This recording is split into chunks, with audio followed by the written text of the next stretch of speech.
You should all get a little notification there that we are recording.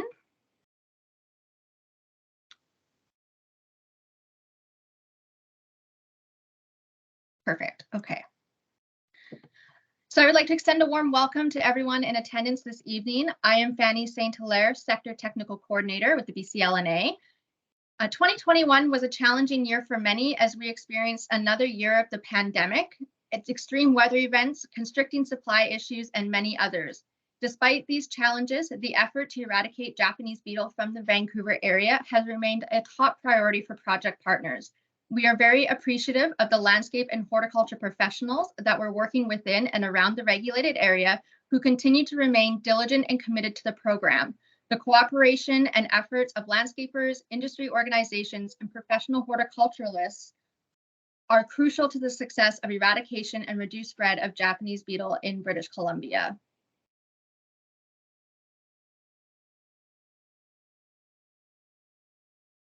Before we move on, I will run through a bit of housekeeping for this technical session. So as mentioned just earlier, we are recording this session.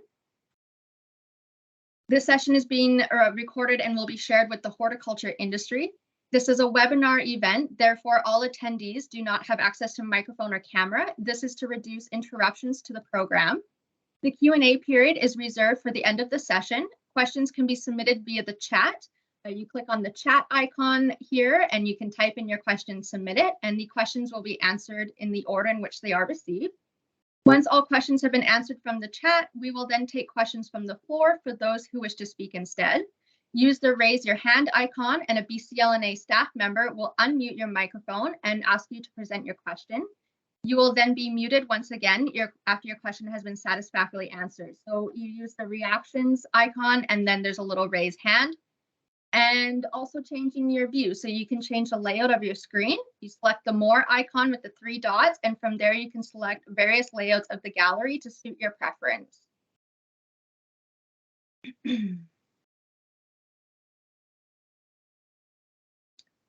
Our speakers for this evening, we have Melissa Cook, Operations Specialist with the Canadian Food Inspection Agency, or the CFIA. Melissa will be presenting on the biology of Japanese beetle and will review the detections and trapping survey results from 2021. Lauren Westhaver, Program Inspector with CFIA, will speak to the expanded regulated areas for 2022, movement controls, disposal sites, and what garden centers operating in the regulated areas can expect. Tracy Heppelhauser, entomologist with the BC Ministry of Agriculture and Food, will then walk us through the treatment plan for private and public lands for 2022. We will then hear from Tracy Tobin, Climate Action and Energy Officer of the City of Burnaby, to discuss the use of the Burnaby Eco Centre for collecting green waste from the Burnaby regulated area. And our speaker panel will conclude with Tim McMillan, Superintendent of Waste Operations, City of Vancouver, who will speak to the use of the South Vancouver Transfer Station for green waste from the Vancouver regulated area. And we will then move on to our Q&A session. So a little bit about us before we get started. The BCLNA, for those who are not familiar, we are an industry not-for-profit consisting of more than 450 member companies representing the nursery, landscape, and retail sector. We also have education, supply services, government, and other organizations that work within the landscape horticulture industry. The BCLNA promotes the global recognition of British Columbia as a leader in landscape horticulture. We provide an effective organization for meeting the needs of nursery growers, landscape professionals, and garden centers. For more information on our association, please visit bclna.com. I jumped ahead. And what we do, we achieve these things through engaging relevant issues to the benefit of the industry. We promote high standards of horticulture practices within the province of BC. We provision skilled services to the public by members of the association, and we educate on the relevance of horticulture in fostering healthy stewardship and beautification of urban and rural environments. So if you're interested in becoming a BCLNA member or would like to learn more about the work that we do, please contact us at info@bclna.com. And a quick overview of the BCLNA staff team. Aside from myself, we have Jade Ruser, who is our marketing and communications coordinator and works on all of our Japanese beetle communications. And we also have Virpi Kangas, our Chief Operating Officer. So this program has been a collaborative effort with many stakeholders and agencies. There are many organizations that have been involved in the eradication program, making this work possible. The collaboration with multiple levels of government, industry organizations, and stakeholders is a unique response strategy, and we attribute the success of the eradication program so far to this collaboration. The success, of course, of this program would not be possible without the commitment of the horticulture industry to these efforts. If you would like more information on Japanese beetle or want to stay informed on critical updates and changes to the program, you can subscribe to our weekly Japanese beetle update. You can email us at info@bclna.com to subscribe, or you can visit the webpage on our website to sign up. I will put the link in the chat. We also have a Japanese beetle webpage specifically for the horticulture industry, and that link will also be in the chat as well. And with that, I would like to hand this over to our first speaker for the evening, Melissa Cook with the CFIA. And I will stop screen sharing, and Melissa, it will be all yours. Excellent, thanks, Fanny.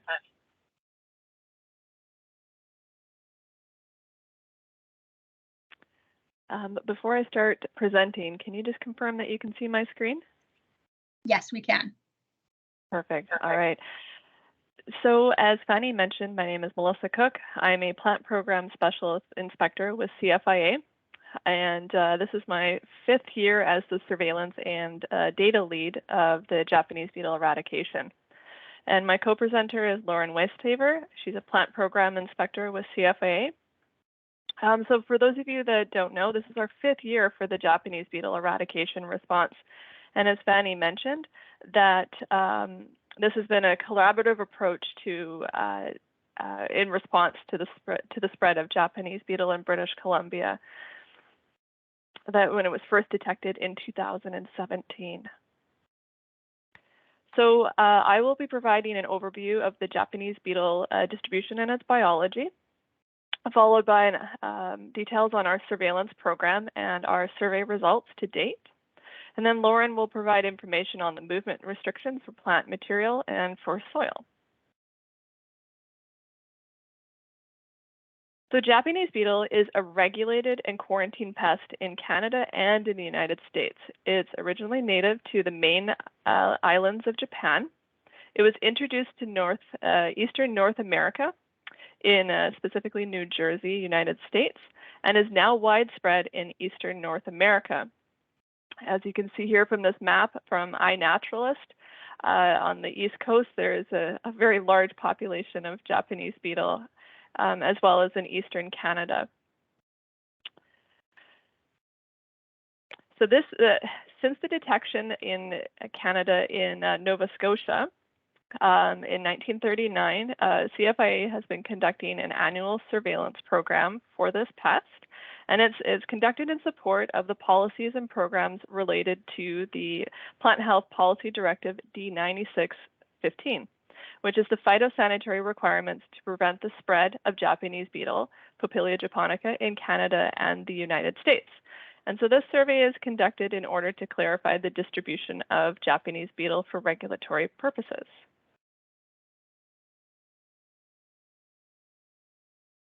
So this map here shows Japanese beetles' regulatory status in North America. So there are different categories for the level of Japanese beetle, or JB, as it's called, in North America. So here in green, on the eastern United States and eastern Canada, you can see here that they are partially or generally infested with Japanese beetle.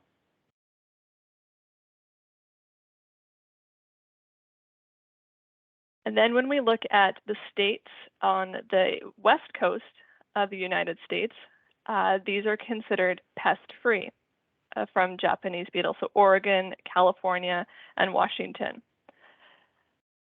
BC is the only province in Canada that is considered a Japanese beetle pest-free area, and we would want to keep it that way.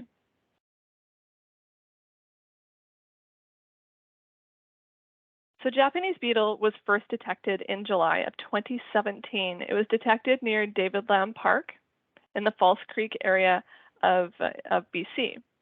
In the following year, in 2018, a regulated area was established in Vancouver.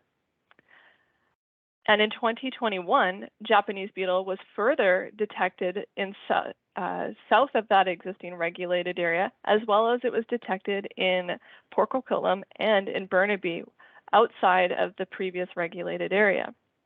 So in March of 2022, a Japanese beetle ministerial order was signed and was expanded to expanded the existing regulated area, seen here.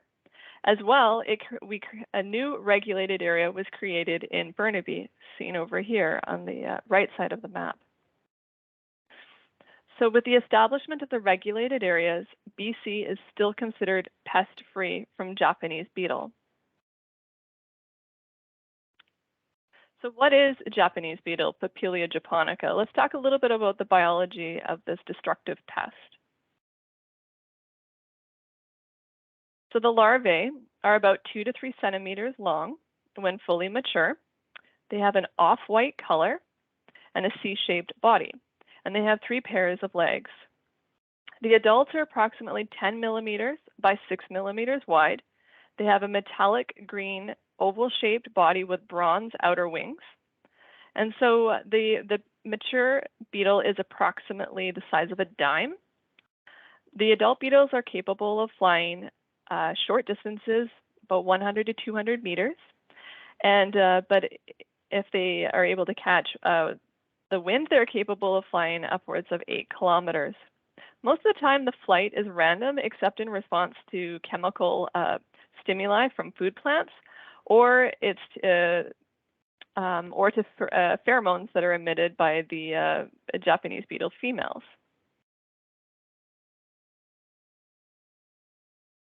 So this photo here shows European chafer grub on the left and Japanese beetle on the right. So you can see here they're very similar in appearance. And unfortunately, the only way to tell the difference between these two grubs is to look at hairs at the end of the abdomen here.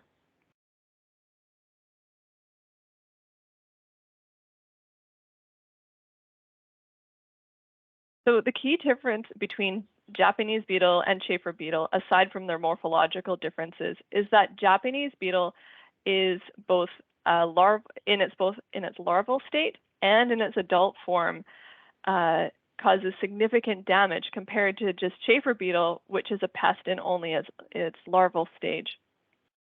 And here we have, for comparison, a 10-line June beetle. So Japanese beetle and chafer beetle are pretty similar in size, although chafer beetle is a little bit bigger and a different color, of course. So the key diagnostic feature with Japanese beetle is these white tufts of hair on the side of the abdomen. There's 6 of them, and they go under the underside of the abdomen here, and it is a distinct feature to just Japanese beetle.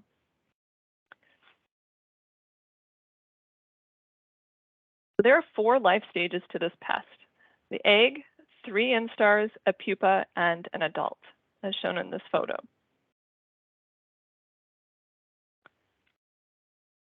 Japanese beetle is thought to have 1 generation per year, or it's univoltine. The larvae spend the winter in the soil, approximately 5 to 30 centimeters from the surface. And as the temperature increases, they slowly migrate their way up closer to the roots of the host plants that they have, such as the turf.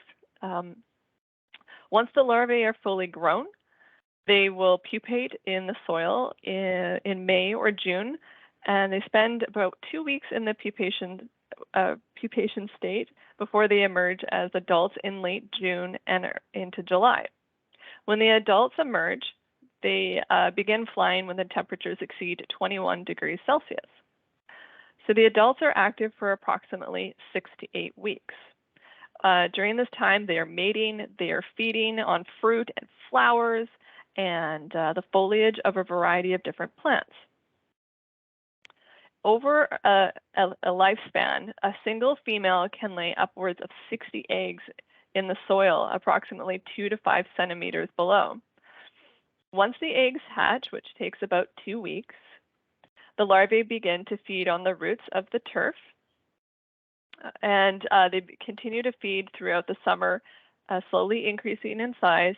And then once the temperatures drop, then you'll see the downward migration as they overwinter. And then this cycle repeats each year. So why is Japanese beetle a concern? What are the threats to your industry and BC's environmental landscape and our economy? The larvae feed on the roots of the plants, and it impacts the plant's ability to intake water and nutrients. And so you get these brown patches forming within the turf, and it can feel a bit spongy, and you might be able to pull the turf back, as you can see here. The larvae feed on a variety of plant roots, including ornamentals, shrubs, and garden crops, but they particularly prefer turf. So Kentucky bluegrass, perennial ryegrass, tall fescues, and bent grass, for example.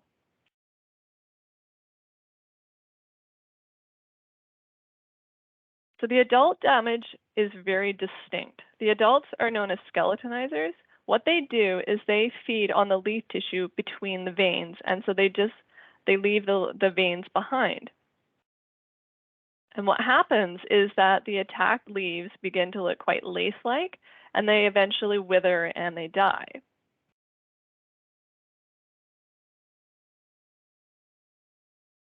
Adults will often attack flower buds and fruit, as is seen here on this rose.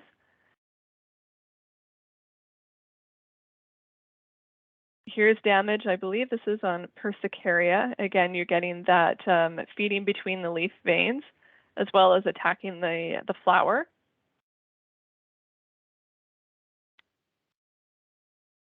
An example of the skeletonization on a Chinese chestnut tree. And then extensive damage on this buckeye, where the tree is actually starting to display bronzing.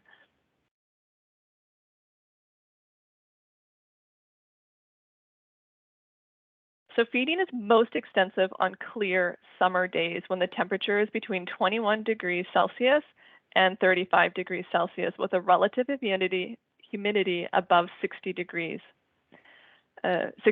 pardon me. So there is little feeding on cloudy days and on windy days, and there's no feeding when it's raining. So this is an example of Persicaria that has had Japanese beetle feeding on it. And I believe this photo would be from David Lamb Park. So Japanese beetle adults attack over 300 plant species. So this includes ornamentals, nursery stock, tree fruit stock, small fruit, and field crops. Of particular interest is this Persicaria that is planted throughout David Lamb Park. We have found the beetles, this to be a favorite host of the Japanese beetle in David Lamb Park. Other adult host plants include roses, Japanese maple, Norway maple, elm, Virginia creeper, grapevines, and elderberry. They also feed on plum and cherry and peach and apricot. They also like to feed on apples, as well as blueberries, raspberries, and blackberries.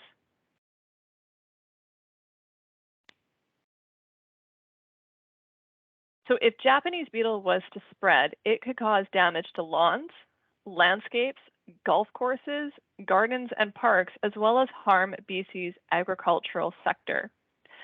Japanese beetle is the United States' most widespread pest of turf grass. According to the United States Department of Agriculture, they estimate the losses that are attributed to the larval stage alone have been estimated at $234 million per year. Plus, there's an additional $78 million associated with control costs, and an additional $156 million for the replacement of damaged turf. So that totals $468 million each year attributed to Japanese beetle. As well, you need to consider that there's a loss of the pest-free status, and a requirement to set up and maintain Japanese beetle certification programs. So this photo here shows a Japanese beetle trap.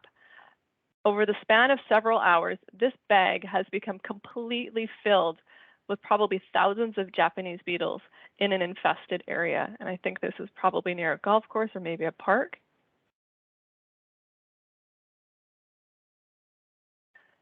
So the BC Ministry of Agriculture estimated that there would be a $28.1 million cost associated with if Japanese beetle was to become established in British Columbia. So $14.5 million of this cost would impact agriculture and horticultural producers, and $13.6 million would be attributed to golf course operations.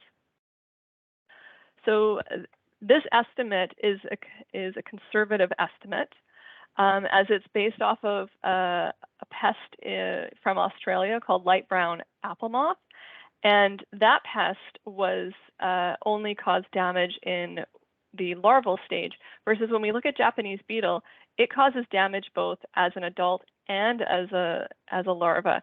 So it's likely that the estimate here of $28.1 million is a conservative estimate.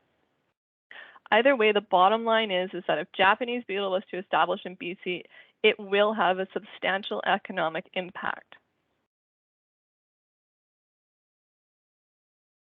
So let's just talk a little bit about the Japanese beetle surveillance and our detections to date. So CFIA conducts surveys for adult Japanese beetle between June 10th and October 15th, and this aligns with the Japanese beetle flight period from June 15th to October 15th. Trap placement begins in late April, and so we've had to start early placement due to the large number of traps that are being deployed. Traps are serviced every 3 weeks, and high-risk sites are during peak flight are checked once per week. So those are usually in and around areas where Japanese beetle has been detected, is where we would focus those efforts.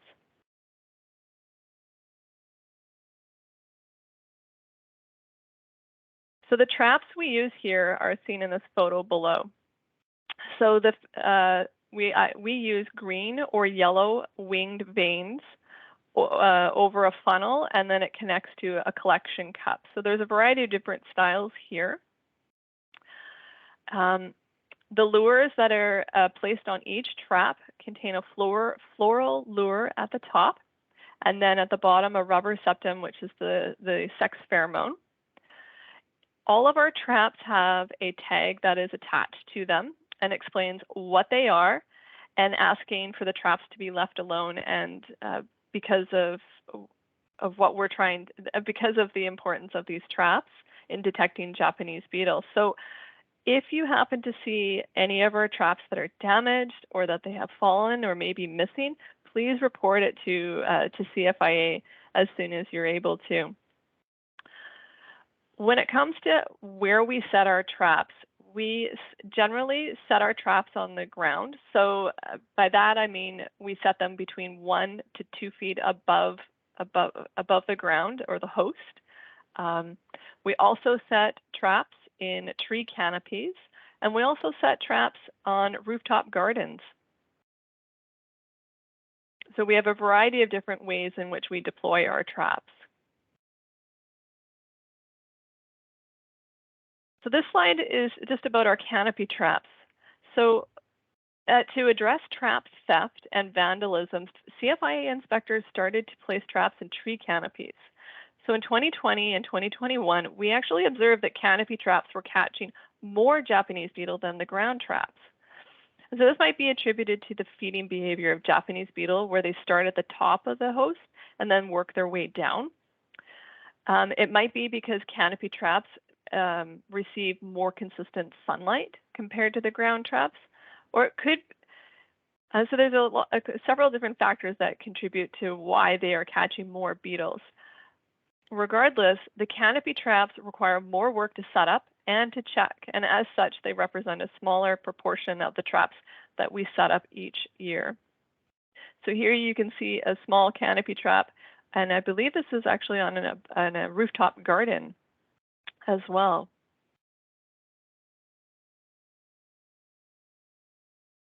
When it comes to where we place our traps, we try to place our traps in sites that are associated with the transportation of plant products with soil.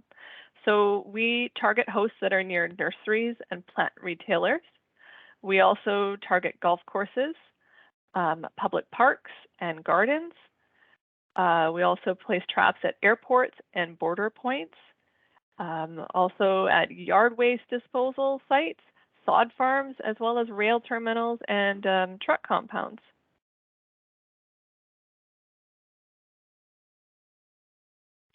So overall, the number of Japanese beetles continues to trend downward. So this red line here represents the number of beetles that have been found over the last 5 years from 2017 all the way to 2021. The blue bars represent the number of traps that CFIA has placed to detect Japanese beetle, and the green bars show how many Japanese beetle were detected in how many traps JB were detected in.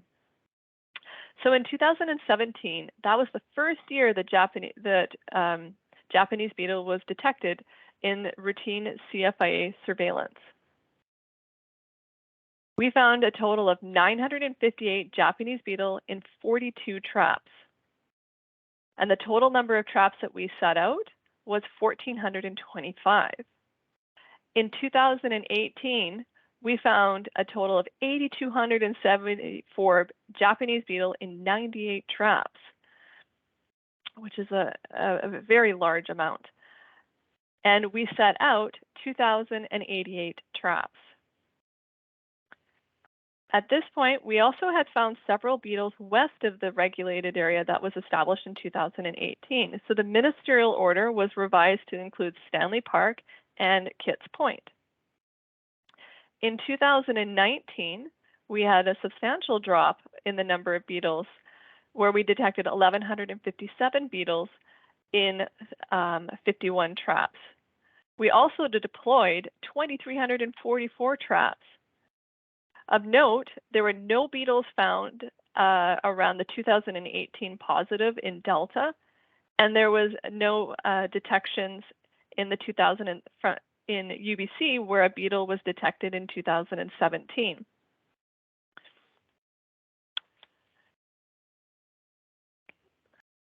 So in 2020, we saw an 82% reduction in the number of beetles compared to 2019.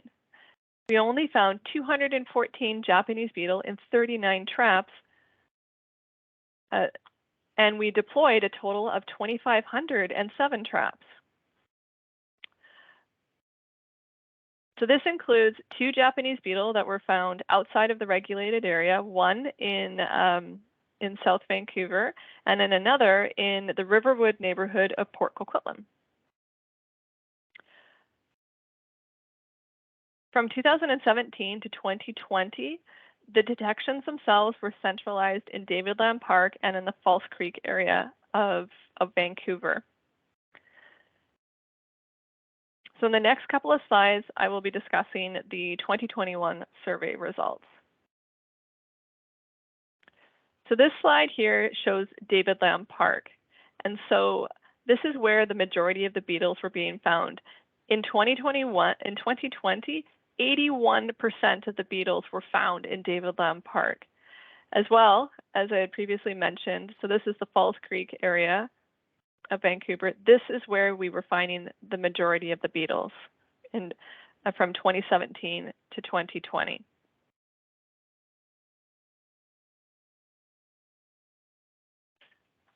Okay, so in 2021, the CFIA set out 2,790 traps throughout British Columbia. So that's what these pink dots represent. They are ground traps. So we had 103 traps in the interior and 100 on Vancouver Island. So that left 2,587 traps within the Lower Mainland.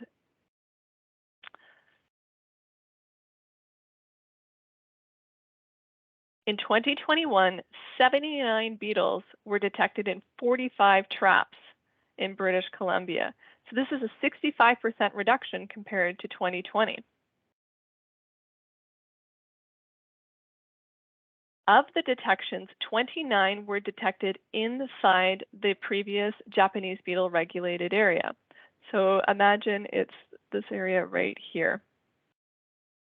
The remaining 50 beetles, unfortunately, were detected outside of the previous regulated areas within the cities of Vancouver, Burnaby, and Port Coquitlam. So the number, the sex, and the locations of the Japanese beetle that were detected outside of the previous regulated area suggest that there are unfortunately at least 2 satellite populations of Japanese beetle that may be establishing. And so this is the highest number of Japanese beetle that we have found outside of the regulated area since the regulated area was first established in 2018. So again, these pink dots are our ground traps. The blue dots are our canopy traps, and these red squares represent Japanese beetle detections.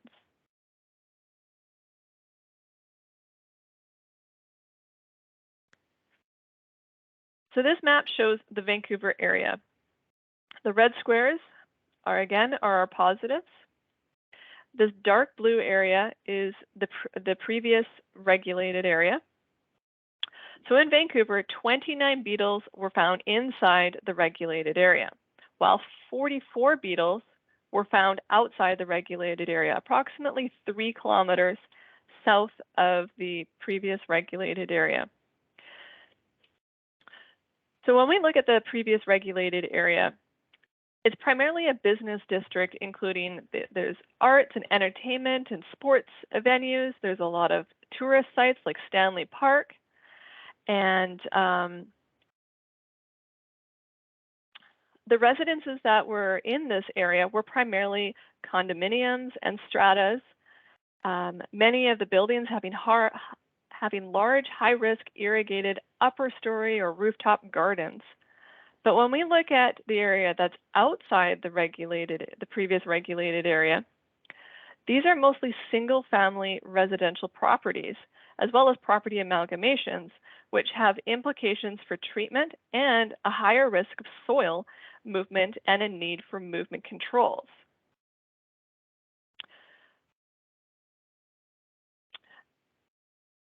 The detections that we have found outside of the regulated area are also located in and around a number of parks. We have Carnarvon Park, Connaught Park, there's Oak Meadows Park, as well as Columbia and Glen Park, as well as the Queen Elizabeth Park seen here. So Queen Elizabeth Park had outside of the previous regulated area, 32 Japanese beetle were caught in 14 traps in Queen Elizabeth Park. And so other than Falls Creek, this area has the highest number of Japanese beetle. So in this Queen Elizabeth Park area, there's detached homes, there's condos, there's townhouses, there's retail. There's also a lot of parks and a golf course. So there's a lot of turf in this area, as well as there's lots of land development and land assemblies. And there's also a lot of botanical tourist sites as well. We've got Van Dusen Gardens. There's the Queen Elizabeth Rose Garden. There's also the Bloedel Conservatory.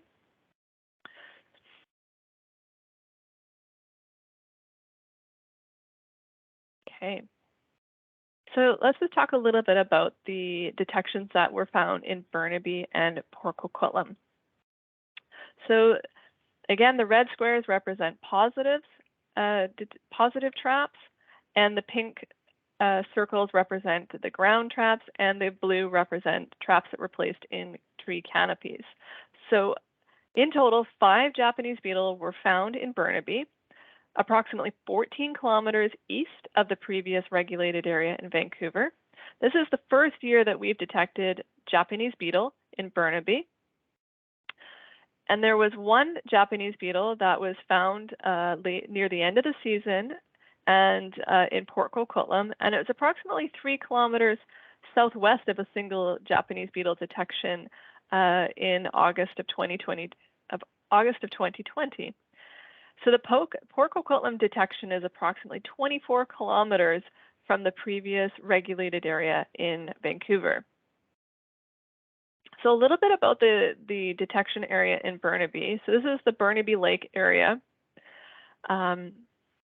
It's a suburban neighborhood that is, it's likely that many of the homes there are professionally landscaped. There's also an elementary school with turf. There's regional city and regional parks, as well as there's a large industrial zone in this area. With regards to the Port Coquitlam singleton detection, this is near Kilmer Park.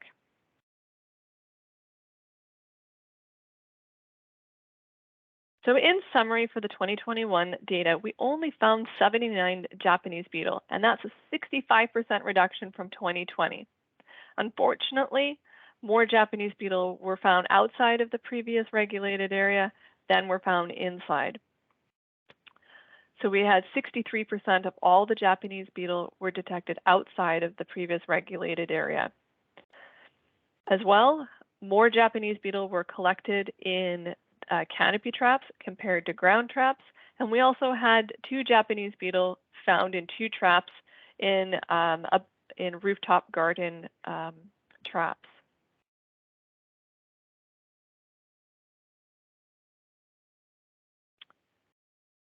So in 2022, we are planning to place approximately 5,800 Japanese beetle traps to be set up in the Lower Mainland. And we're also going to set up a few traps along the Sunshine Coast and along the Sea to Sky corridor up to Squamish. So the surveillance grids in Burnaby and Vancouver will be trapped at the highest density at 49 traps per square mile. We're also conducting enhanced trapping in the municipalities that are adjacent to Burnaby and Vancouver, and there's enhanced trapping in Port Coquitlam, where we had the 2 detection sites.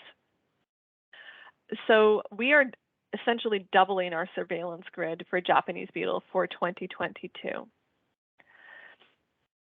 So now I'm going to turn the PowerPoint over to Lauren to discuss movement controls for Japanese beetle. Thanks, Melissa, and hi, everyone. I am Lauren Westhaver. I'm a multi-program inspector with the CFIA. I've been working on this project since 2018. So today I'm going to take you through the Japanese beetle movement controls. And we're going to be looking at the current impact on you from an industry perspective. If we could go to the next slide, Melissa.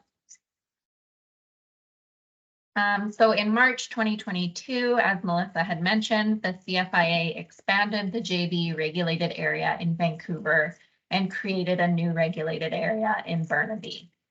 So this means that the movement of certain items outside of that area are under regulatory control. These controls are established under the Plant Protection Act and a ministerial order. And the expansion allows the regulated articles to move only within these areas without certification in order to prevent unintentional human-assisted spread of Japanese beetle into our pest-free unregulated areas. Next slide, please. Okay, so as Melissa went through in great detail, the regulated areas in BC for this year are the expanded zone in Vancouver, shown here on the left of your screen, and then the Burnaby regulated area as well. These maps are available on our website, and all of our Japanese beetle web pages are being revised and updated to reflect all of the changes that are new this year for your information. So next slide, please. This is just a closer look at the Vancouver regulated area. And then on the next slide, we have the regulated area in Burnaby. So then here on the next slide, we have a map that gives a general overview on how our movement restrictions work for regulated articles moving within, out, or into the regulated areas. So movement within a regulated area is permitted, and items can move freely within the boundaries of the regulated area. Movement into a regulated area is permitted as well. There is no regulatory control on what you bring into a regulated area. However, the movement out of a regulated area is restricted, and a movement certificate may be required. And also there are stations, the Burnaby Eco Center and the South Vancouver Transfer Station are sites that are accepting regulated material. But as you can see on the map here, those sites are located outside of the regulated areas. So you will need a movement certificate to bring your material from the regulated area to the approved disposal site in South Vancouver and in the Burnaby Eco Center.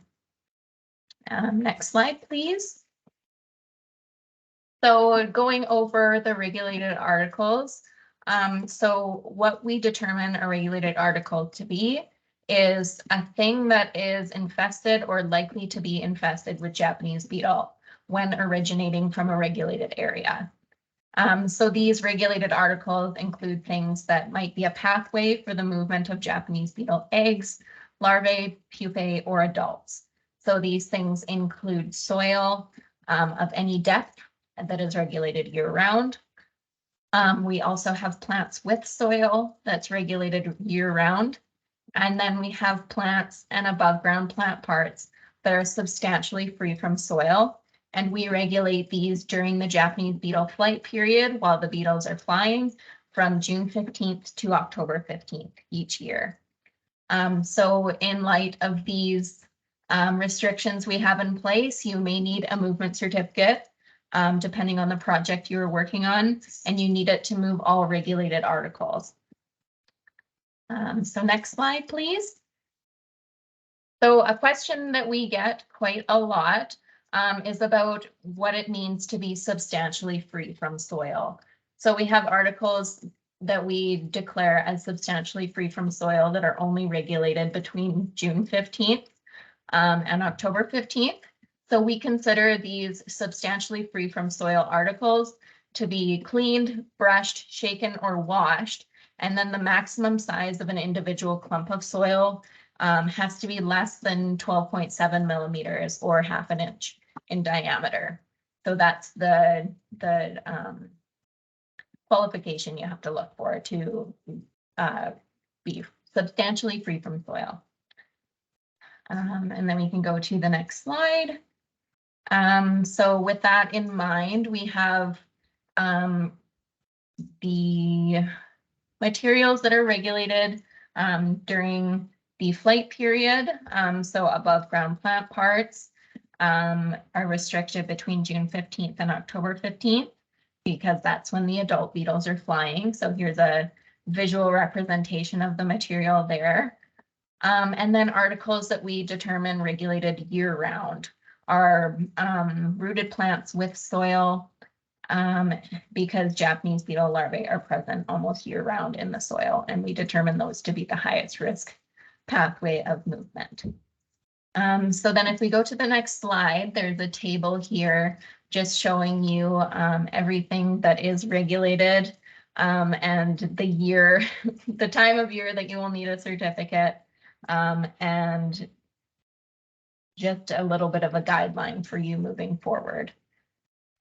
So in light of any of this, if there's any questions regarding if you need a movement certificate, we really encourage you to reach out to our hotline and our email address, and we are more than happy to help you work through and guide you in the right direction to make sure you're following the regulation. So then we can go to the next slide. So in light of this, we do have some articles that are exempt from the movement regulations in place. So these articles include gravel, aggregate, rocks, concrete, asphalt, and silt. provided they're substantially free from soil based on that description I gave in the previous slide.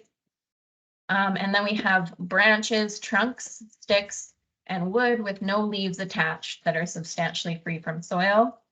And then we have exemptions for potted house plants, which have been grown exclusively indoors within the regulated area.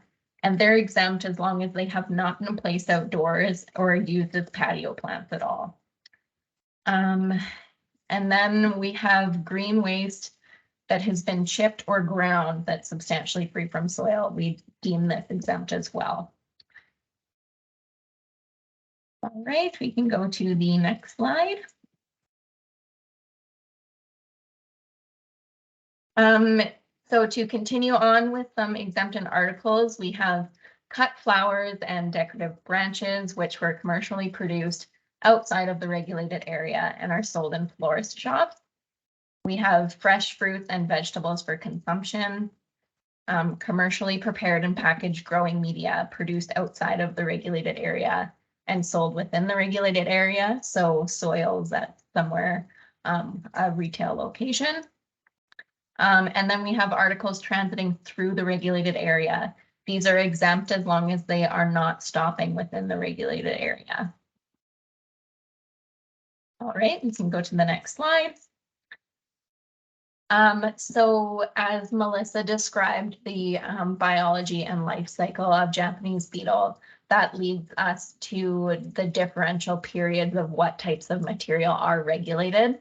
As I have mentioned, the adult JB flight period is June 15th to October 15th. And then our pest-free window is deemed January 1st to June 14th, and then October 16th to December 31st. So any dates outside of that JB flight period. So make sure you are consulting us to determine which materials are regulated when, so you don't incur any additional costs or burdens with regulations, and to make sure you're sticking in with our regulations as well. So we can go to the next slide. This is a bit of a continuation of the exemptions that I have mentioned earlier. These are exemptions that apply to the time that Japanese beetle is not flying. So that is on or after October 16th and before June 14th on the following consecutive year. So all plants and above ground plant parts that are substantially free from soil can move within this time. Potted plants, including ornamental grasses, nursery stock that entered the regulated area on or after October 16th, and making sure they leave the regulated area before that flight period begins on June 15th, that consecutive year. So we also have exemptions during the pest-free window for potted plants, including nursery stock and ornamental grasses, as long as they're kept exclusively indoors during that Japanese beetle flight period. And then again, like I have mentioned, please feel free to reach out and ask questions regarding your project. If you're not sure if you have exempted materials, we can work through that on a case-by-case basis. We can go to the next slide. So as I have mentioned, please contact us before you move all forms of soil outside the regulated area to see if you need a movement certificate. If you're a retailer located inside the regulated area and sell plants to customers who bring the plants outside of the regulated area, please contact us as well. We are working on developing some strategies how to mitigate Japanese beetle pathways in that regard for retailers. And if you are a landscaper working in the regulated area and need to dispose of regulated articles periodically, we can issue you a certificate to work within the area for the flight period. Next slide, please.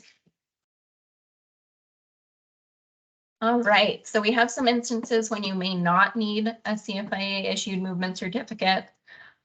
So something that we do is conduct site assessments, which basically is you send us information about your site and the types of material within, and we can identify if a movement certificate is necessary or not. So if we deem it not necessary, then you can move forward with our permission after the site assessment has been conducted. You don't need a movement certificate when you're moving plants that are substantially free from soil during that JB pest-free window. And when you're moving regulated articles within the regulated area, remember you can move things within that regulated area freely without movement controls. You also don't need a movement certificate when you're using compost on site or your municipal green bins in a regulated area. We have established relations with the city to deal with this type of disposal and movement. So they are covering that under their movement certificate and agreement with us. And then when you've stored above ground plant waste within a regulated area and then move it outside of the Japanese flight period, you don't need one as well. Then we can move on to the next slide. All right, so we also have annual multi-use movement certificates. So if you're a landscaper or a company that works frequently within the regulated area and works on different job sites, we can issue you a blanket movement certificate, as we call it, so you can manage your multiple work sites within the regulated area, and you can move materials regularly or frequently outside of the same regulated area to an approved burial site, treatment site, transfer station, or other site approved by us. So please contact us if you are working within the regulated area and have multiple work sites. We can assess your needs and move forward on a case-by-case basis. With this, what we usually do is you'll be provided with a list of conditions which must be met on the movement. And so you'll be expected to maintain a movement control log to record the movements of these articles outside the regulated area. So at any time during the season or the duration of your movement certificate, we can request a copy of this log for audit purposes to see if these movements are occurring and where the material is headed. So these audits may also include one of our CFIA inspectors coming along to oversee the movement of the regulated material to the end destination, and we will observe the handling of the regulated articles on site. This is randomly audited, and you'll be made very aware if it is something that we are investigating further with your movement certificate. So next slide, please. So retail sales of plants. So this is something that has come up and we've talked about in great detail this year.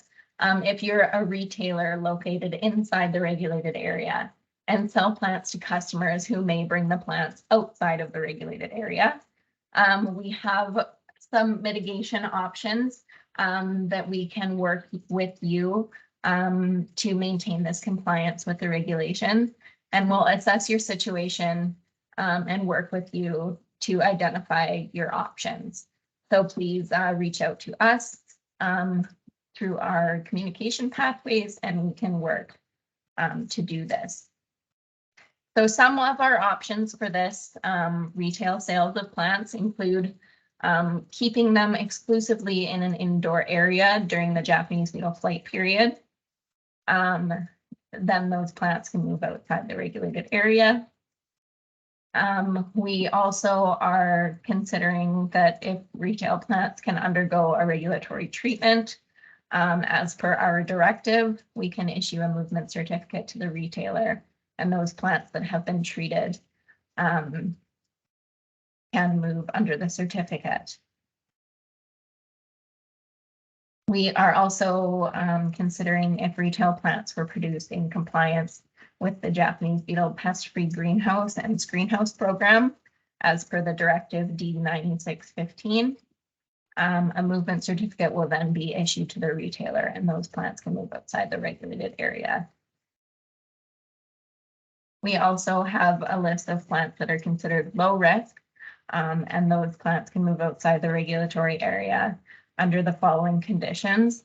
that a regulatory notice has been issued to the retailer, and that requires the retailer to display signage in their shop that educates their customers about Japanese beetle and the regulated area. So this will be displaying maps of the regulated area and information about the pest. We will then consider the retailer to inspect the plants for Japanese beetle prior to leaving the store, and place and maintain a Japanese beetle trap during the Japanese beetle flight period. And then you'll be in contact with CFIA if you detect anything on your property.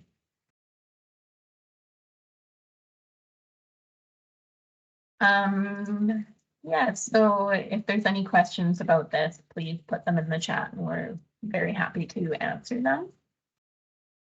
And we can go on to the next slide. So these are some instructions on how to get a CFIA movement certificate. So you can follow to our inspection website, and then it's Appendix 2 in our guidance document that you fill out and send to the email address below. And next slide. So we have multiple options for disposal and treatment for plant parts with soil that's regulated year-round. The Vancouver landfill in Delta requires advance notice for deep burial, as they need to prepare a large hole. You're required to set up arrangements with the landfill for deep burial, and please visit the Vancouver landfill website for more details on fees and options for this treatment. And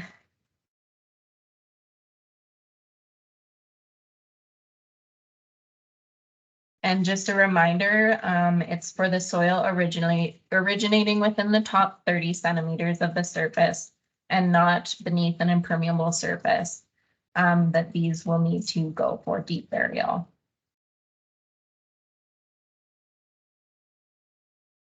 And we can go to the next slide.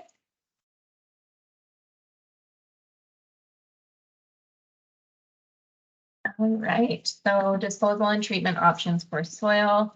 As I mentioned, top 30 centimeters require deep burial and a CFIA movement certificate.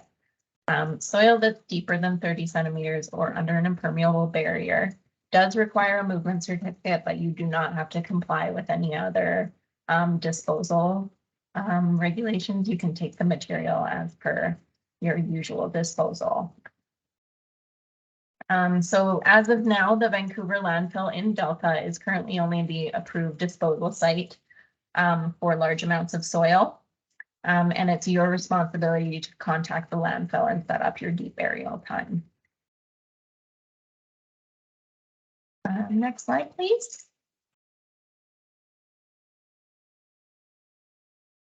All right, so regulated during the flight period, above ground plant parts and plants without soil. They cannot, these materials can go to an approved transfer station, which is the South Vancouver Transfer Station, or to the Burnaby Eco Center. So examples of this are grass clippings, pruning waste, and branches and leaves. And also a reminder that you can store above ground material in the regulated area during the flight period and then move it after October 15th. You can also delay your project until after the flight period ends to avoid some of these costs. And there are other additional options available, such as heat treatment, composting, and alternative methods that we can assess on a case-by-case basis if you propose them to us. Next slide, please. So some options for disposal for plants for planting with soil that are not for disposal. So this type of movement is permitted on a case-by-case basis, and we may not approve all requests. So this would apply to a homeowner that's possibly moving and wants to take their patio plants with them to an area outside the regulated area. So some of the possible options to permit this movement would be removing the soil and having a CFIA inspector come out and take a look at the plant material and then issuing a movement certificate. We can also investigate treatment by a licensed applicator and then issue a movement certificate.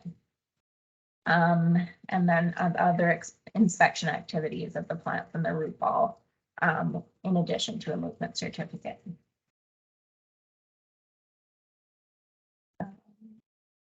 Next slide, please. So with all of this being in mind, I understand it's a lot of information. And just as a reminder, we do have compliance and potential enforcement actions in place.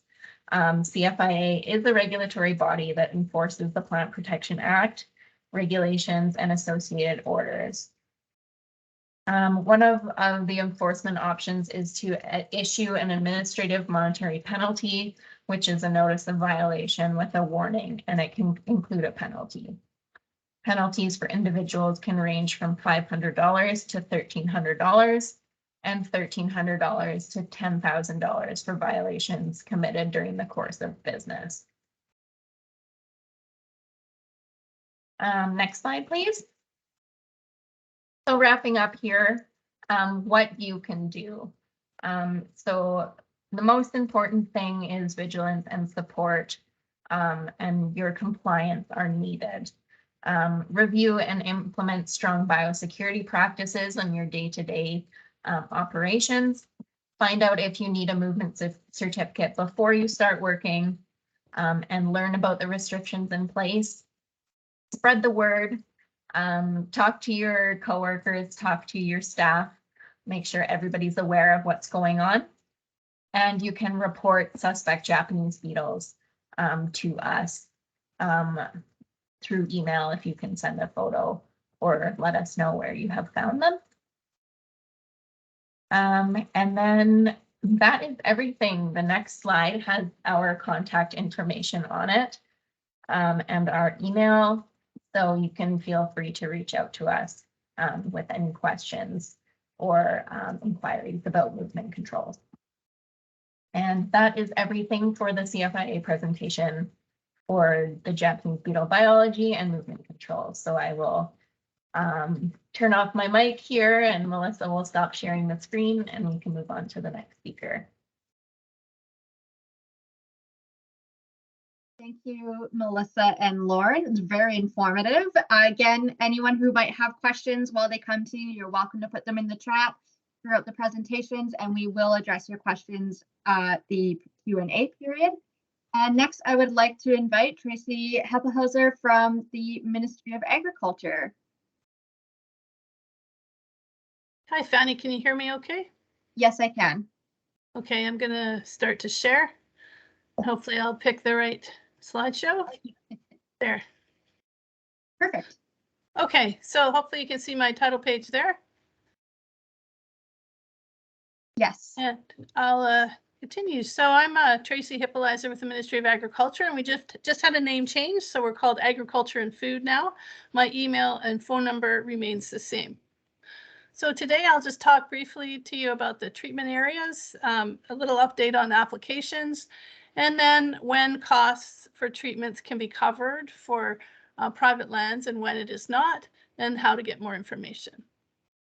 So you've heard this mentioned, but I think it's important to say that this is really a collaborative effort, and we felt that no agency held all the tools that were needed, so collaboration was key between these three levels of government, as well as private companies and the non-government organizations, so and industry. So it's been a great teamwork.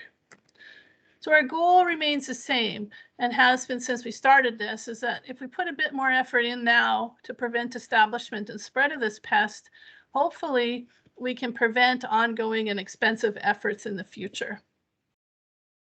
Results so far have been quite good. We've had the 99% decrease in numbers since the beginning, since 2018.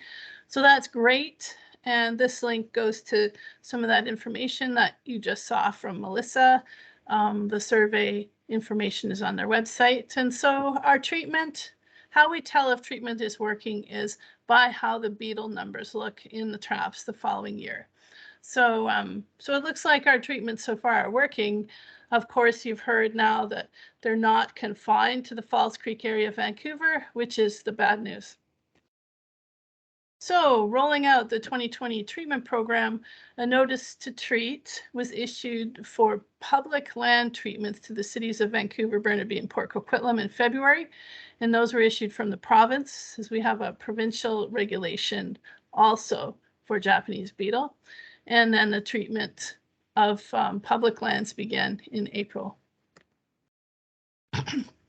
In addition, and you would have received this through the BC Landscape and Nursery Association spring package, is a letter asking landowners and property managers in Vancouver, Port Coquitlam, and Burnaby to seek treatment on their private lands with their landscaper, and in order to get the private lands treated. So this letter, you should already have it, but if you don't and you need it, we can make sure you get a copy.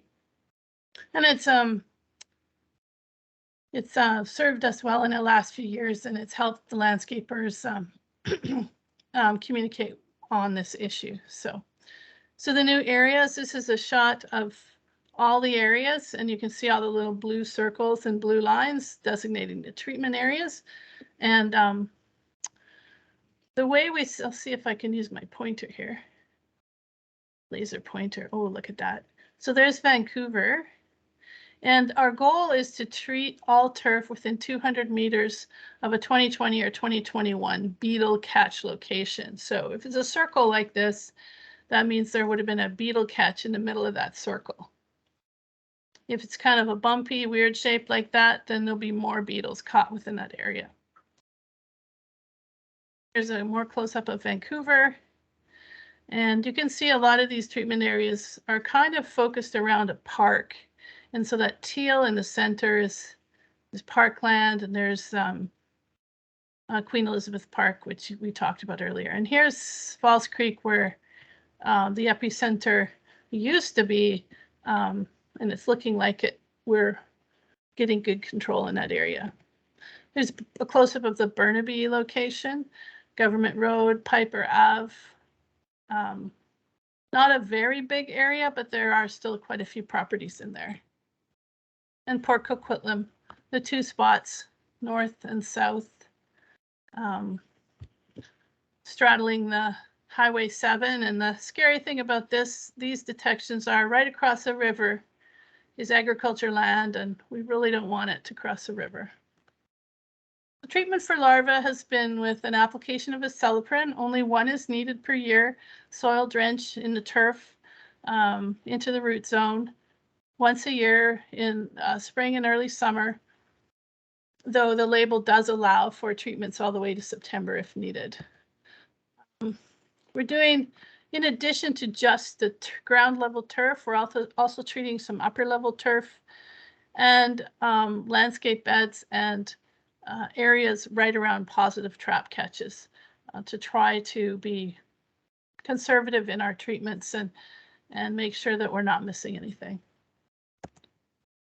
We have used a little bit of the granular acelepryn, and this works quite well for challenging locations, landscape beds, upper level turf, and so that is also being used.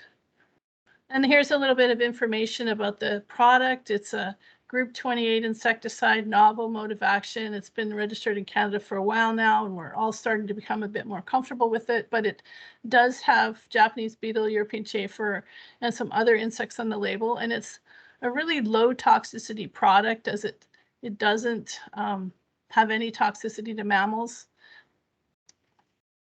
In studies with this as a soil applied product, it does appear to be safe on earthworms and other soil biota.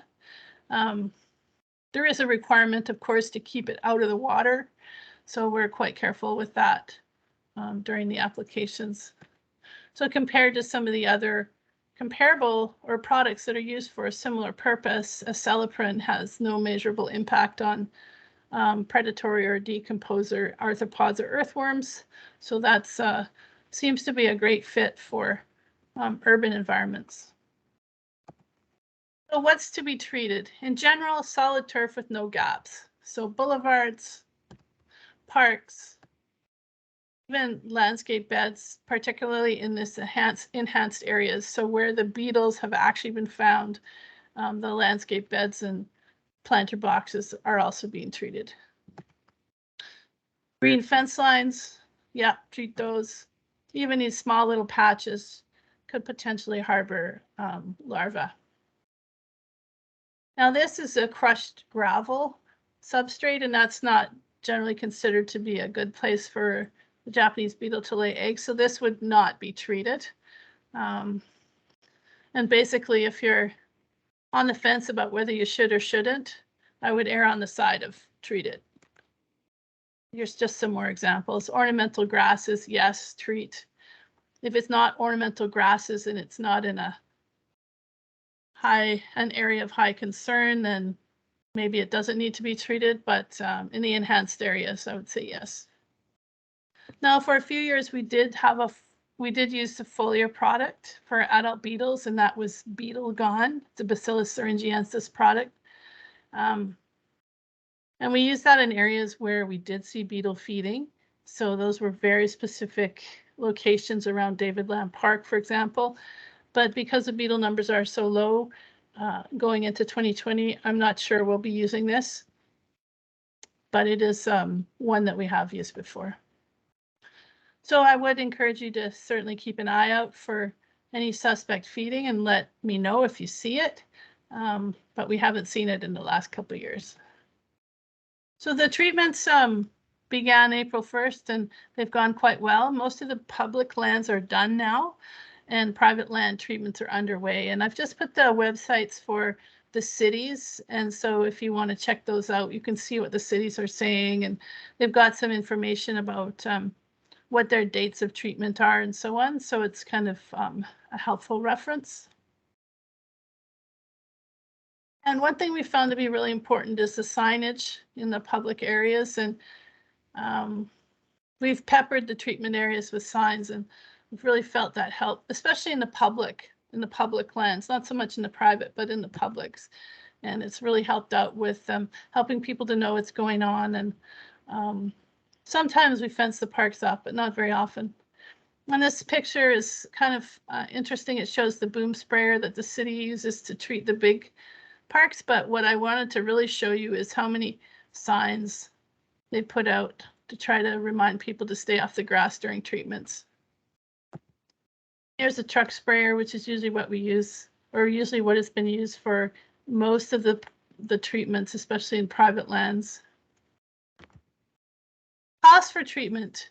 So the treatment for turf and landscape beds, the private lands, with a acelepryn within the treatment area, those costs will be covered by the Ministry of Agriculture and Food. So if you have clients in these areas, we'll reimburse the cost of that.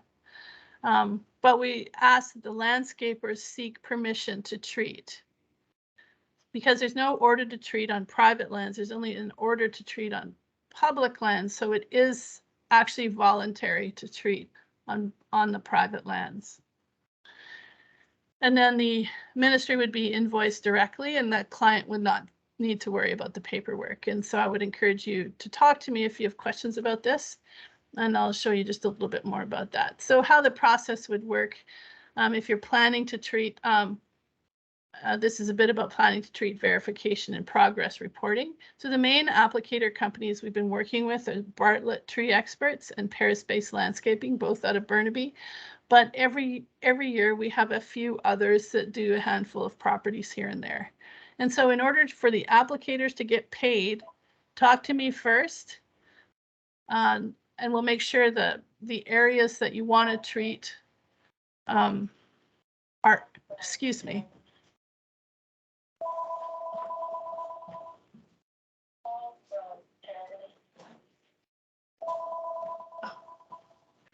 I thought I had turned that off, but apparently not. So in order for the applicators to get paid, talk to me beforehand. Tell me the addresses you're interested in treating. We'll make sure they're in a treatment area. And I'll need to know what your price will be. So quote, And then once the treatments are done, I'll need a record of treatment using the Ministry of Environment format. And then those sites get mapped on our GIS map, and that's a good way for us to keep up with what's being treated and how things are going.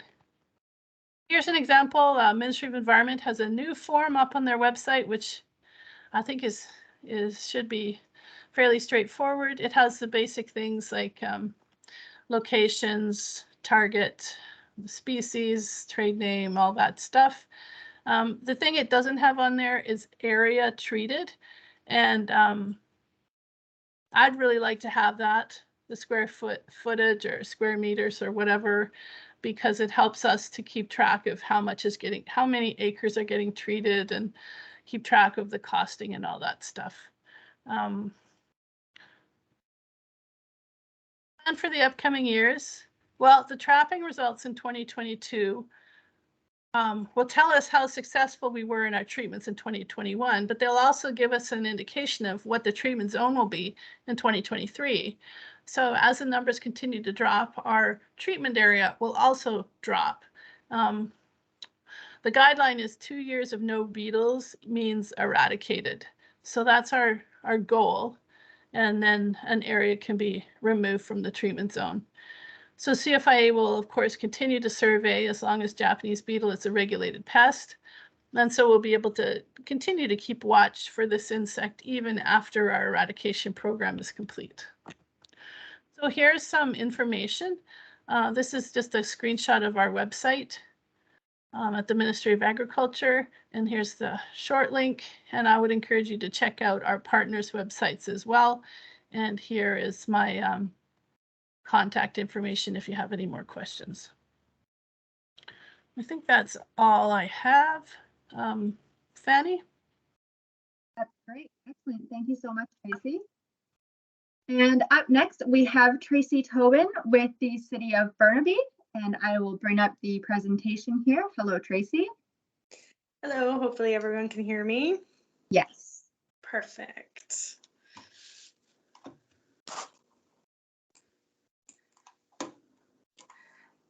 Okay, so I'm Tracy Tobin. I'm a Climate Action and Energy Officer with the City of Burnaby and have been working with all the Japanese beetle partners on this when we got pulled into it in 2021. So yeah, we'll talk about the Eco Center, and thanks for having me here today just to provide you some information about our Eco Center and how we're supporting the Japanese beetle eradication efforts. So if we go to the next slide, Fanny. So I know that Melissa and Lauren and everyone's talked about the Burnaby regulated area. Just to give you some more information, so we call this the government road area of Burnaby. As it's been mentioned before, it is predominantly large landscaped yards. Some of the concerns with our area with Japanese beetle is because it has large landscape yards. We also have Burnaby Lake Regional Park to the south. We also have Eagle Creek corridor that runs straight through our regulated area. And then I just wanted to give you a shot of the map just to show you that our eco center is approximately 3.5 kilometers from the regulated area based on the most direct route. So next slide. So our location is 4855 Still Creek Drive. We're basically across the street from the city's Still Creek Works Yard. We're basically sandwiched between Lougheed Highway and Highway 1. Our general hours are actually Monday through Sunday, so we're open 7 days a week, 8 a.m. to 4 p.m. In order to support the landscapers with Japanese beetle, we generally close our ecosystem for our commercial trucks only, which is generally our green waste collection fleet within the city. But we are opening that up for landscapers to use our facility between 9 and 10:30 and 3 p.m. to 4 p.m. So we just want to make sure landscapers are aware that we have opened it up basically for the full day for your use if you're coming from the regulated area. So the Eco Center is a scaled facility, so we do have a weigh in, weigh out scale. Our rate for green waste is similar to the other regional facilities, so about $100 a ton. And we also accept cash, debt, debit and credit card. So those are just giving you some payment options. Next slide.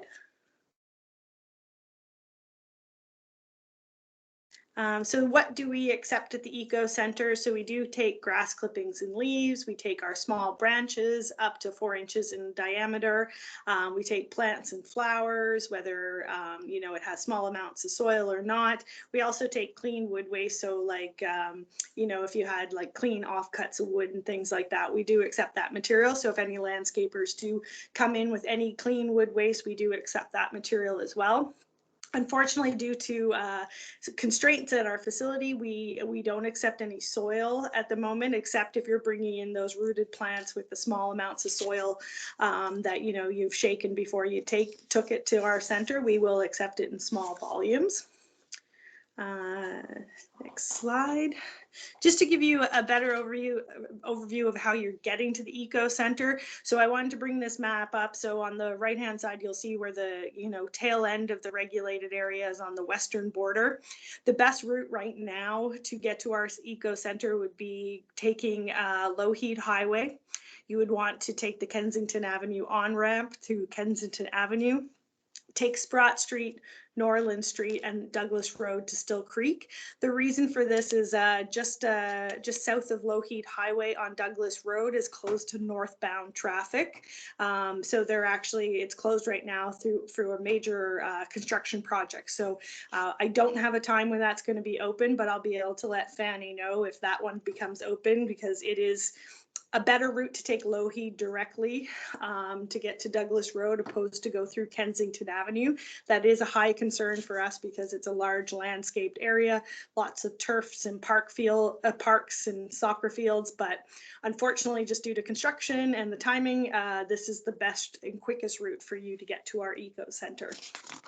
Next slide. So what to expect when you arrive. So this is an aerial shot of our Eco Center. If you haven't been there, you'll enter in through the main gates. You can follow the arrows to the north part of the Eco Center towards the scale house, which would be on the eastern side of the actual facility. When you actually get to the Eco Center, the scale attendant will be weighing your material to get your way out on the way out. They'll be asking if you are bringing any material from the Burnaby regulated area. If you are, they would be requesting to see a copy of your movement certificate. Our staff, if you don't have one, they will accept the material on a one-time basis, but we'll provide you some information on how to get your certificate, but we'll be recording who has and who has not had their movement certificate, so we can keep track of that to make sure that the companies and landscapers coming in are bringing that material. The scale attendant will direct you. If you're familiar with the Eco Center, we have our green waste facility just on the bottom kind of southeast corner there. Beside, there's a loading ramp. So we've divided that area into two areas. The northern part will just be regular garden waste coming from other areas except for the RA, and then that yellow square you see on the screen will have a sign that says Japanese beetle regulated area material drop off. The reason we've put it basically right up against that basically the ramp is because we have committed to remove that material every single day in order to make sure that there's no, you know, escapees from any of the loads coming into us. So the attendant will direct you to that area to unload, and then you'll basically go back through the scale house and weigh out with them, and they'll accept your payments at that point in time. Next one. So just to give you an idea, so on the left-hand side, we're just looking at where we're placing our sign. It's the only photo I had right now, sorry about that. So that's the signage you'll see, the Japanese beetle regulated area drop-off zone. And it's just to that left of that photo on the right. So the photo on the right-hand side is the main area for yard waste, and just further to the left where that gentleman is the ramp, and that's where you'll be putting your material. Yeah, so really, I just wanted to thank everybody for, you know, letting me come here today. If you have any questions about the city's Eco Center, you can reach me there's my phone number and my email address, and I'll pop in our URLs for our Japanese beetle site as well as our Eco Center site into the chat. Great, thank you so much, Tracy. Again, if there are questions for Tracy, please drop them into the chat, and BCLNA and the communications, all of the partners will be sharing this information on the Eco Center so that everyone is aware of how this operation will work. And next up, we have Tim McMillan with the City of Vancouver, who will be speaking about the disposal options for Vancouver. So I will be bringing up the presentation here in just one moment, Tim. Okay. I hope you can hear me. Yes, I can. Okay.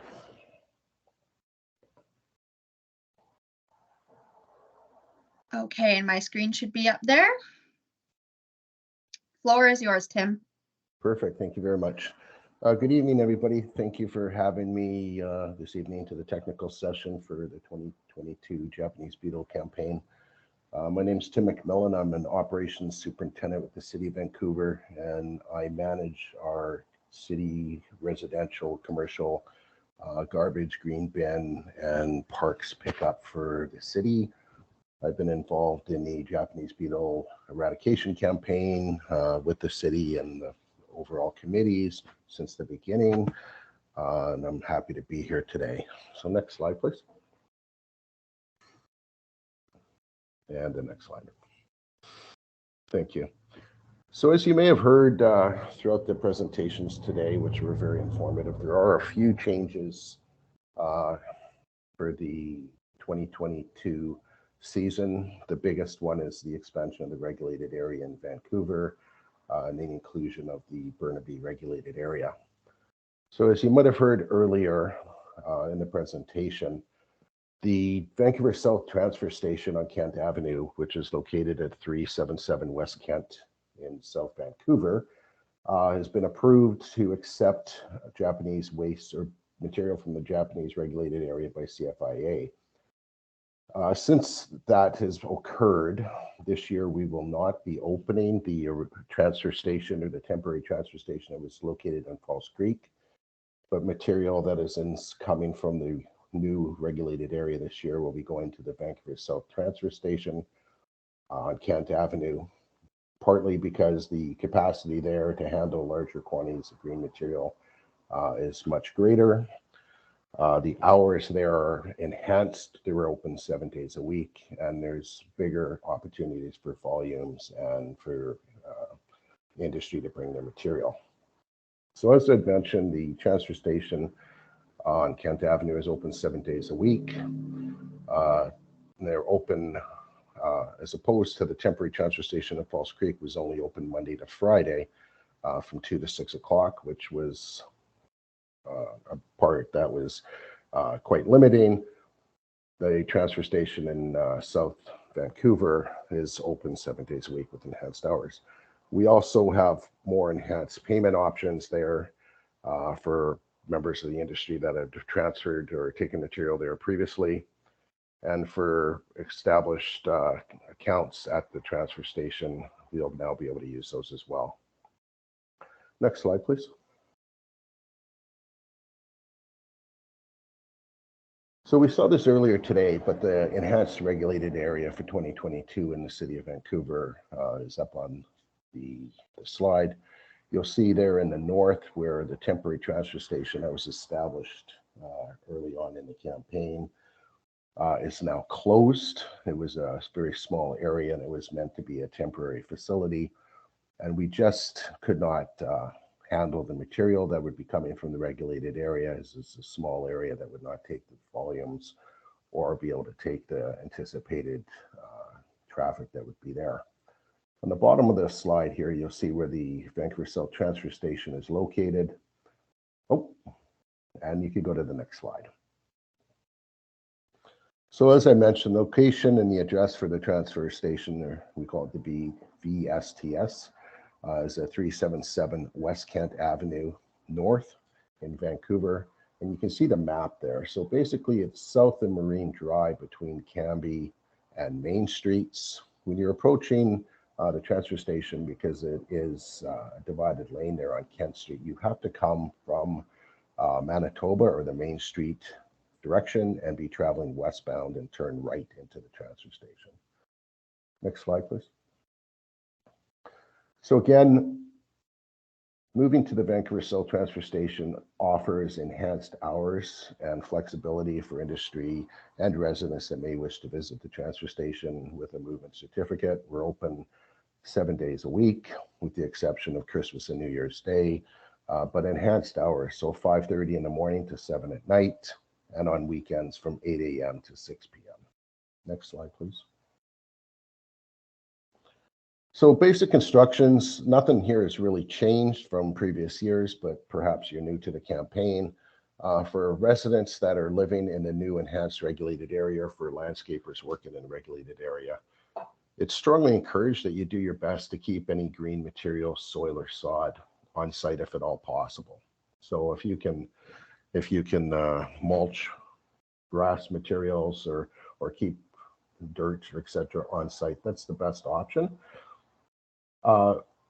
We at the city collect the green bins and the yard trimmings within the regulated area. So the new enhanced regulated areas, many single family homes, but that system of where we pick up the green bins and take it to the Vancouver South Transfer Station is acceptable, and it's encouraged to do that if at all possible. Just a reminder that no soil or sod is accepted in that, because that material is being composted and it's not deep burial as soil is required to be done. If you must move plant material from the regulated area outside, we remind you that you must remove as much soil as possible, as previously stated. Because you will be leaving the regulated area, you have to apply for a movement certificate. The movement certificates are free, but you should have one, and the information there is presented. Make sure that you're covering and securing your load in case there is some Japanese beetles within your load that you're doing that. Transport directly to the Vancouver South Transfer Station, and you will be directed where to dump there.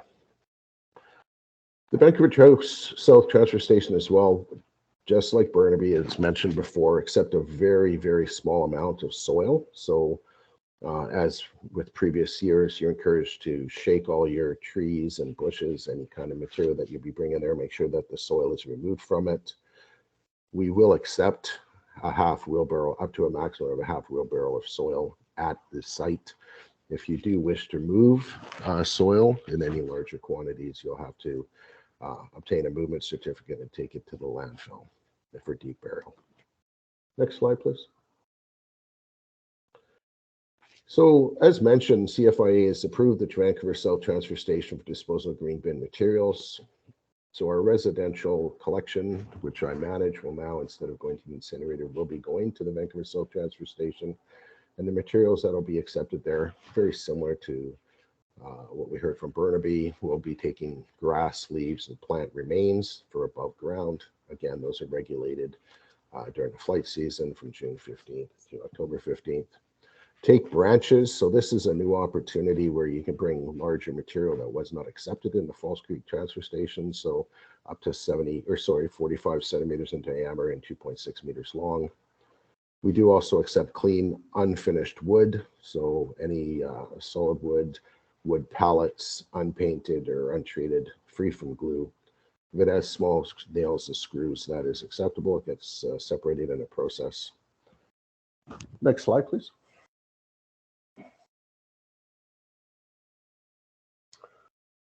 So material that will not be accepted and needs to be dealt with accordingly. So we're not accepting sod or soil in large quantities. If you do have that material, remember you need to get a movement certificate. Call ahead to the Vancouver landfill for deep burial. Food waste will not be accepted at the disposal site. If you have food waste, that should go into the residential totes or be disposed of accordingly. We do accept food waste, but it's a different stream. Now it says invasive species there, which normally we wouldn't accept invasive species, but CFIA has approved our process and handling for that. So we will now be accepting material from the Japanese regulated area. So that's accepted. We don't accept manufactured wood, so plywood, stuff with glues, etc. Or we don't accept material with bags, or even if they're biodegradable or compostable, because the process breaking down does not happen quick enough. And obviously bricks, concretes, or rocks, landscaping kind of materials that you'd use for beds or edges will not be accepted as well. Next slide, please. So the fees at the transfer station, this is a bit of an improvement as well, in our opinion, is that now you will go over the scale as previous to when you were using the transfer station in South. The rates are $90 per ton or a minimum of $10 dump fee for up to 110 kilograms. So it's prorated, and if you're somewhere in between there, your weight will be taken and you'll be charged accordingly, as opposed to the old system where we kind of looked at your load and it was determined there. So most likely, depending on what you're bringing, there's some savings to be had as well. Again, we'll be taking grass, leaves, and branches. Sod and soil is not accepted, plastic bags as well, as mentioned before. Next slide, please. So I mentioned that quickly. How are we going to calculate those fees? So similar to the Burnaby Eco Center, the same thing, and I'm assuming most of the industry have been to the Vancouver South Transfer Station before. You will enter the lineup, you'll go on to the scale, and the weighmaster will ask you what you have, the material. They'll ask you if you are from the regulated area. If you are, you should present your movement certificate. If you are not, again, they will take note, as Burnaby is doing, and we will offer material and information to assist you in being able to apply for the movement certificate. So the next time that you may need to visit, you will have that in place. You'll go down and be directed to dispose of your material. When you come back, you'll weigh back out, and the calculations will be done, and you'll pay your what's a fee for the weight and volume that you've dumped. Next slide, please. So payment options, this is enhanced as well, where before, especially with COVID, we were only going to take electronic versions. There was no paper, cash, or accounts usable down there. So we are taking at the Vancouver South Transfer Station, checks are an option, credit card, debit card, and for out of town or people with rented cars or dealer plates, there's an option for that too. So I'll just quickly explain that. So next slide, please. Oh, one too many. Thanks. So you have a check. Obviously, it needs to be a personalized check, and you need to be able to show identification with the driver's license so we can compare the information. If it's a company check, it needs to have the company's name on it with the full information of the company and the bank account. And you need to use your driver's license for identification. Next slide, please. So credit cards are acceptable. Again, we do ask for identification. That's just for our protection and yours as well. If you're using a company credit card, the signature on the credit card needs to match with your driver's license. You also need to be in a company vehicle with the logo and make sure that all that lines up with what's on the card. Next slide, please. And if you do happen to have an out-of-town or rental vehicle for perhaps residents in the regulated area that may not have a pickup truck and they want to get rid of some of the material, again, you're encouraged to put it in your bin provided by the city. And if you have to take a couple weeks to get rid of it, that's best and encouraged. But if you are showing up with a rental vehicle or something like that, typically they'll ask for a deposit based on how much they predict that your load will be. So if they look at what you have and it's going to be about $50, $50, they'll ask for you for deposit, and you'll get the deposit back depending on what the actual weight is when you leave. Next slide, please. And that basically concludes my presentation. The big change, again, like I mentioned, is that all regulated material will be going to the Vancouver South Transfer Station, and the temporary transfer station that was established in False Creek will be closed this year. If you have any questions, please put them in the chat. We'll be happy to answer them as we go on. Thanks very much.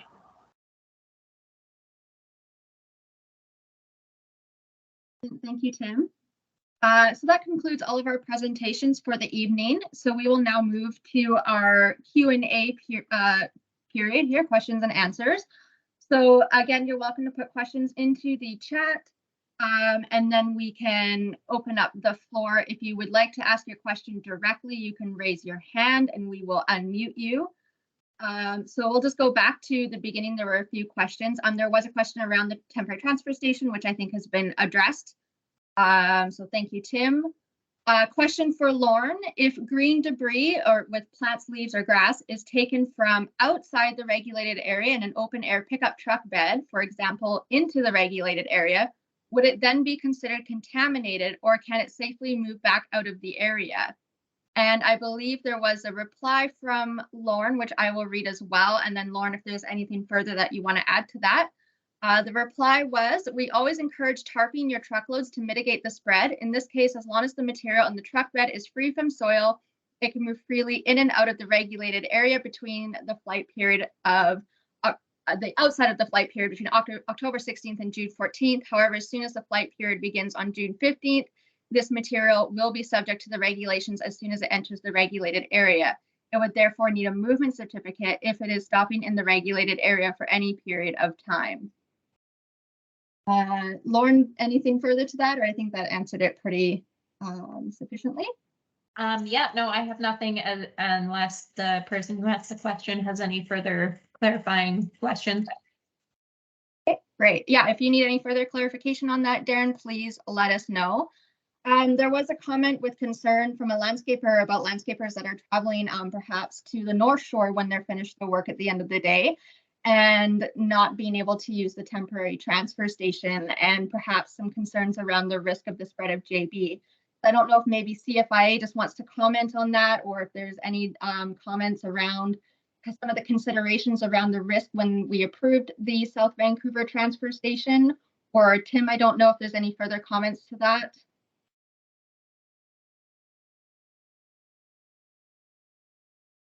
Yeah, I'd let CFIA go first if they had anything they wanted to add, or first. Nope. We made the decision collaboratively out as a steering committee to not move forward with the temporary transfer station. However, the operation of the transfer stations falls on the municipalities. So I will pass it back to Tim, as this is up to you as the city of Vancouver. Yeah, thank you. Yeah, the decision was made that with the predicted volumes and weights, et cetera, that we'd have, that we would not be able to handle the anticipated traffic, et cetera. One of the complaints, or I guess concerns, that was raised in the past as well was that our limited hours of operation, and now that the area is expanding and we're predicting to have more clientele coming, that we'll be open 7 days a week. You'll be able to start there, you know, your first load. If you're working before 5:30 and you had left your stuff loaded in a regulated area, you could start right away. You know, it has been brought up that industry wanting to go to the North Shore now does have to go south to the transfer station, and that was discussed. And I think the decision was made that, given the restrictions around everything going on with right now with staffing and the volumes that we're anticipating and the increase that we'll be seeing at the Vancouver South Transfer Station, the decision was made by the committee to go with that. That's where we are. Excellent. Thank you, Melissa and Tim. We have another question for Melissa or CFIA. Could you talk a little on what is being done by CFIA to inform and regulate large-scale soil moving companies? Example, Lawn Boy, J&R Excavation, or construction companies that are moving thousands of tons of soil from the regulated area.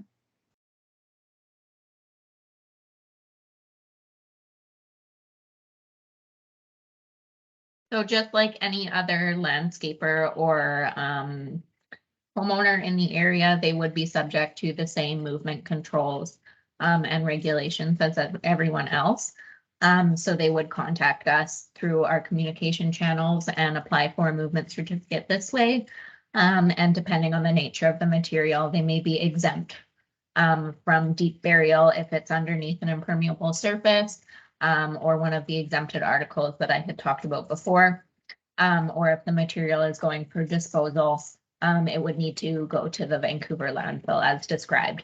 So there's no exemption for a large scale company versus a smaller landscaper. Everybody plays by the same rules.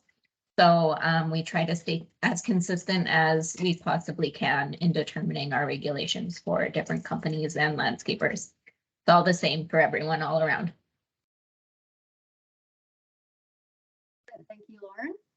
Do we have any further questions for the chat or for anyone from the floor? I think that's the questions that we have on our end. Oh, one more question for Tim. Is there a maximum size of vehicle allowed into the transfer station? What about single axle dump trucks?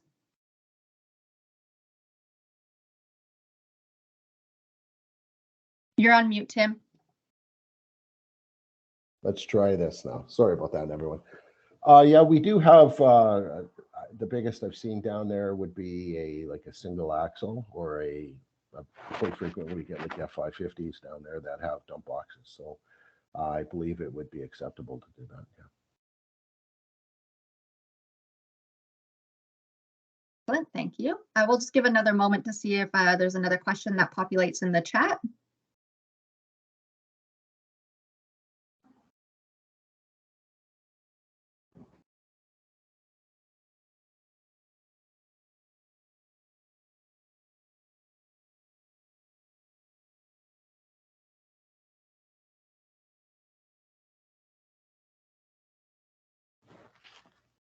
All right, I think that may be the majority of our question and answer period. As always, oh, one more, there we go. One from Tracy, will the recorded session be put on the BCLNA website? Yes, it will. We will have this up hopefully by next week so it can be shared with industry, and it will be shared through our Japanese beetle update as well and available for the partners to share. And a question for Tim, do you have a contact so we can set up an account specifically for Japanese beetle dumping?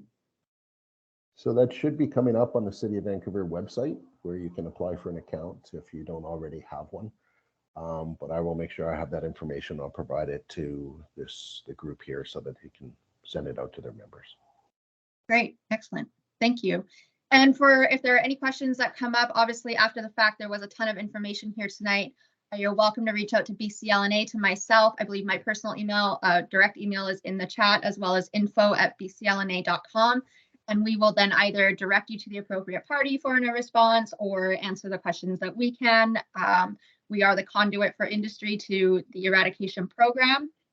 And we'd like to thank all of you for the time tonight and to our speakers for coming on and giving us all of this information.